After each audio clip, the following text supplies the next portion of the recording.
ये एक साधारण गांव का घर है जहां हर दिन मेहनत और सादगी में बीतता है। लेकिन इस घर में एक रिश्ता ऐसा है जो अधूरा है।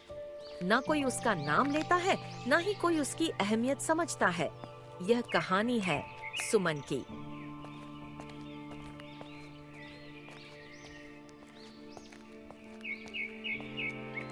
पापा, भैया, आप लोग थक गए होंगे।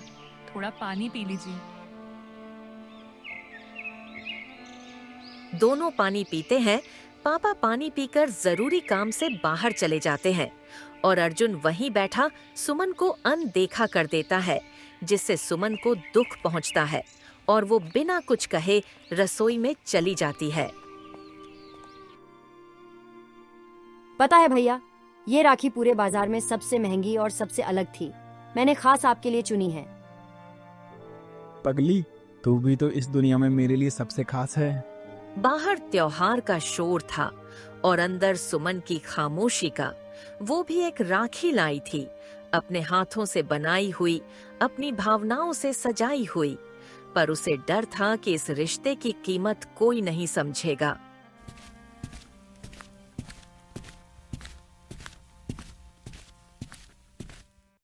भैया,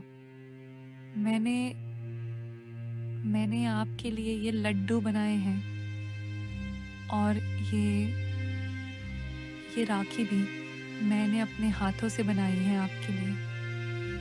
तुम्हें ये सब करने की क्या जरूरत थी, जब तुमको पता है हमारे बीच में ऐसा कोई रिश्ता है ही नहीं। हाँ, राखी तो सिर्फ सगी बहनें बांधती हैं। तुम ये सब करके क्या साबित करना चाहती हो? सुमन के लिए ये सिर्फ शब्द नहीं थे, ये वो आईना थे जिसमें उसे बार बार पराया होने का अक्स दिखाया जाता था। उनकी नजरें और उनकी चुप्पी ही उसका दिल तोड़ने के लिए काफी थी। और आज उसका दिल एक बार फिर टूट गया। दोपहर की चिलचिलाती धूप में अर्जुन पसीने से लथपथ अकेले खेत में काम कर रहा है। पास ही एक पेड़ की छांव में उसके पिता और प्रिया बैठे हैं। अर्जुन अपना काम कर ही रहा था कि अचानक झाड़ियों में से एक सांपम निकल आता है, जिसे देख अर्जुन डर के मारे पीछे तो हटता है, लेकिन सांप पलक झपकते ही अर्जुन को 10 झाड़ियों में घुस जाता है। पापा, भैया को सांप ने काट लिया, कुछ कीजिए। तुम घबराओ मत बेटा, मैं अभी गांव से सहायता लेकर आता हूँ। इधर रसोई में खाना बना रही सुमन जब प्रिया के चिल्लाने की आवाज सुनती है तो उसे सब समझ में आ जाता है। सुमन बिना देरी किए तेजी से दौड़कर आंगन में लगी कुछ पत्तियों को तोड़ती है और तेजी से खेत की ओर दौड़ती है। उस वक्त उसे न अपना अपमान याद था, न किसी की कही कड़वी बात। घबराओ मत भैया, आपको कुछ नहीं होगा। जिस रिश्ते को उसने कभी अपनाया ही नहीं था, जिस बहन को कभी अपना माना ही नहीं था, आज वही रिश्ता, वही बहन उसकी जिंदगी बचा रही थी। अर्जुन की आंखों में दर्द के साथ एक बदला हुआ भाव दिखाई दे रहा है। कभी कभी एक हादसा जिंदगी भर की गलतियों का एहसास करा देता है। आज अर्जुन की आंखों के सामने वो सारे पल घूम रहे थे जिन्हें उसने हमेशा नजरअंदाज किया था। बचपन में जब मैं बीमार पड़ा था तो पूरी पूरी रात सुमन ने मेरे सिर पर पट्टियां रखी थी। जब मैं पेड़ से गिरा था तो उसी ने दौड़कर मरहम लगाया था।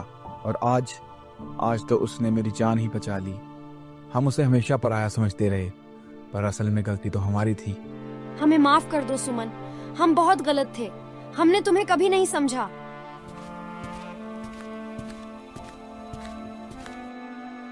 सुमन, मेरी बहन। अरे भैया, आप! आज से तू सिर्फ सुमन नहीं है, मेरी बहन है, सबसे प्यारी बहन। क्या तू अपने इस नासमझ भाई को माफ करेगी? रिश्तों की सच्चाई समझने में शायद देर हो गई थी, पर कहते हैं ना, सुबह का भूला अगर शाम को घर लौट आए तो उसे भूला नहीं कहते। सुमन, ये राखी भैया की कलाई पर अब तुम बांधो। इस पर तुमसे ज्यादा हक किसी का नहीं है। ये मेरी और भैया की तरफ से है। नहीं प्रिया, रिश्ते इन महंगी चीजों से नहीं बनते। सुमन वहीं अपने हाथों से बनाई हुई राखी निकालती है और अर्जुन की कलाई पर बांध देती है।